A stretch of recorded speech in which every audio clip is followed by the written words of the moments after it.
This could be the first time for 6-9 months when we'll actually see some dissent, some votes for a rate hike from the independent members of the MPC. Patently, the Bank of England members are still going to be in line and not voting for a rate hike.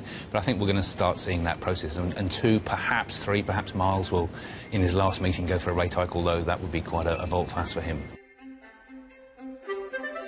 What we've seen in the past is you'd have the minutes being released at a different time from the quarterly inflation report, and there might be some small discrepancy between the two, which investors then start to scrutinise and don't really understand why that's going on. And now we're going to have all of the decision-making minutes, we're going to have the forecasts, we're going to have the voting record all at once, and we can kind of piece those together in a much more consistent way.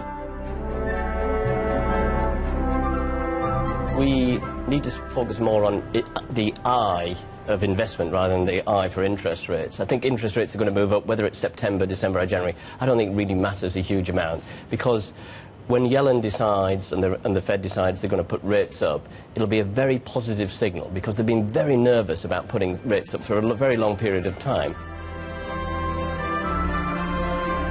The difference is the Bank of England uses macroprudential policy, whereas the States, they don't use that. So there's more of a crutch or more of an excuse to not raise rates in the UK because we've got the ability to use macro-pro. I think it's a mistake, and interest rates ought to be higher, but that perhaps explains the reason why the disconnect between those two markets. The market's pricing May next year for the first rate hike. We think that's when it's fully priced. We think it's more likely to come in February, mainly because we think the UK economy is running out of slack. There is the possibility, if the Fed goes in September, there is the possibility that the Bank of England could go in November.